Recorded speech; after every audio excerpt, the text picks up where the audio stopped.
Hello and welcome back to the 10th video for Topic 1, System Fundamentals, and today we're going to be evaluating the different methods of delivering user training. This is for the IB Diploma Programme in Computer Science. Okay, as you can see, we're still on Topic 1 in the core syllabus out of 4. This is for standard level and higher level core. But we're on to the final video in the second part, user focus within systems in organisation, as I say, video 1.1.10. Okay, so objectives for this video: we need to understand the different methods of delivering user training. We need to evaluate the advantages and disadvantages of each method. We need to assess how the quality of training delivery affects system implementation and provides practical examples for better understanding. And the key points: we need an introduction to user training, the importance of user training, methods of delivering user training, and then I've got an evaluation criteria at the end. Okay, so training workshop. Importance of user training. It enhances user familiarity and proficiency. It boosts productivity and efficiency. It reduces errors and support requests. It increases user satisfaction and their confidence. It's essential for successful system implementation. And different methods include self-instruction, teaching yourself how to do something, formal classes such as the one here, and remote and online training, and we'll have a look at all three. Okay, so self-instruction. Usually here we go, sat in the library trying to find somewhere to sit in a quiet place. Users learn independently by reading manuals, watching tutorials, or experimenting with the system. The advantages: it's flexible and self-paced. You can do it whenever you want. Cost-effective with no need for instructors or facilitators or for any kind of facilities. Suitable for experienced users who are comfortable with self-learning. Obviously there are disadvantages. Not ideal for novice users who may struggle without guidance, lack of interaction and personalized feedback, and potential for misunderstanding or missing important information.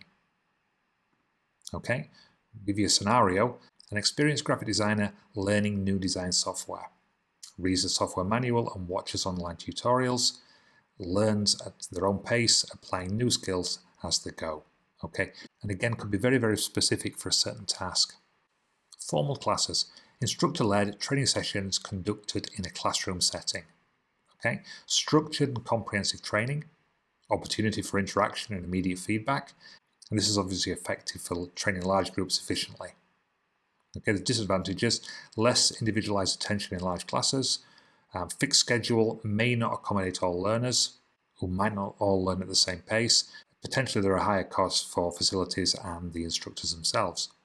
A scenario here: a company-wide rollout of a new project management system. Employees attend scheduled training sessions led by an instructor. Consistent training across the organization with opportunities for questions and answers. Okay, and then finally, remote online training. Training delivered via remote connections, e.g. Skype webinars, or through online courses. And COVID has obviously played a massive, massive part in this. The advantages: flexible location and schedule, personalized training tailored to individual needs, access to a wide range of resources and expert instructors. There are disadvantages: requires reliable internet connection and technologies. Obviously time zones, I've not mentioned it, but that would play a part. If you've got training from America or you've got training from the other side of the world, it really depends on when you can deliver or participate in that particular training session. There's potentially high cost for one-to-one training, and there's less hands-on interaction compared with in-person training. I'll give you an example. Remote employees needed training on a CRM system. The employee participates in a live webinar and receives one-on-one coaching via a video call. The result: personalized training experience with direct support from the instructor. So I'm going to evaluate it on these points: accessibility, effectiveness, cost, interaction, customization, and scalability. Okay, so first of all, accessibility. It's highly accessible. Self-instruction: users can start anytime and learn at their own pace. Whereas formal classes require physical attendance, scheduled sessions might not be accessible for everybody. A remote online training accessible from any location with an internet connection, offering flexibility. Effectiveness: self-instruction depends on users' motivation and existing knowledge, less effective for novices. Formal classes highly effective due to structured approach and immediate feedback.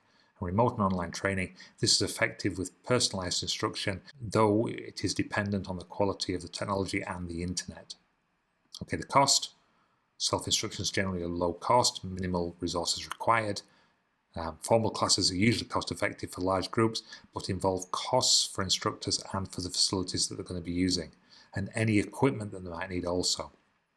Remote online training, this can be expensive due to individualized attention, but saves on travel and facility costs. Again, as I mentioned before, obviously COVID has played a part in this. Interaction, self-instruction, limited interaction, mostly independent learning. Whereas formal classes, there's a high level of interaction with instructors and with the peer group. Remote and online training, good interaction through video calls and live sessions, though less than in-person classes. Customization, there's little or no customization in terms of self-instruction. Users follow standard material. In formal classes, there are some customization possibilities, but generally following a set curriculum. Whereas remote and online training, this is a high level of customization. Training can be tailored to the individual needs. Okay, and scalability, self-instruction is easily scalable. Materials can be distributed to many users. Scalable for large groups, but limited by class sizes and instructor availability. And scalable with recorded sessions and online modules, but one-to-one sessions are not scalable. Okay, so let's have a little look. Let's just some advantages and disadvantages. Self-instruction is flexible, it's cost-effective, and it's self-based, whereas it's limited in terms of interaction and not necessarily ideal for novices. Whereas formal classes are structured, interactive, they're effective, efficient for large groups. There is a fixed schedule, less individualized attention as well. And remote and online training, this is flexible, it's personalized, and it's accessible anywhere with an internet connection. It does require the internet, of course, and there are potentially high costs. Okay, so let's have a look at the impact. High quality training accelerates user adoption and proficiency of a particular system. It reduces errors and support calls, enhancing productivity. It ensures consistent and comprehensive understanding of the system. It boosts user confidence and satisfaction, leading to smoother implementation. So to summarize, each training method has unique strengths and weaknesses. Choice depends on users' needs, system complexity, and available resources. Combining multiple methods can provide a balanced and effective training approach.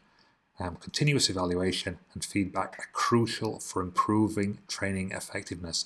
That's why when you're usually at the end of a training session, you're given a sheet or you're given a Google form to fill in to say, have you enjoyed, have you gained anything by doing this particular session?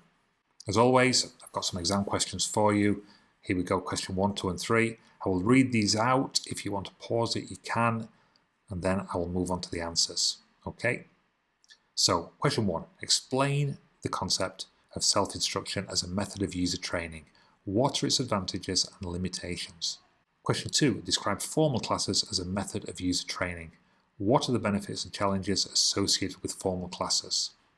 And question 3, explain remote online personal training as a method of user training.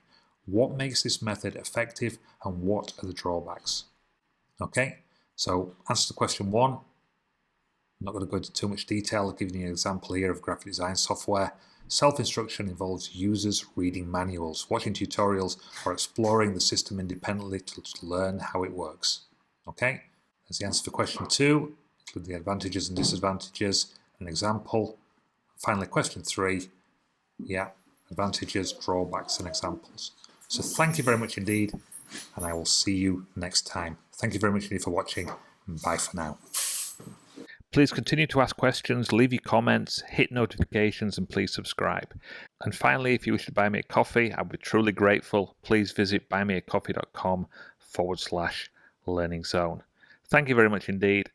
See you next time. Bye for now.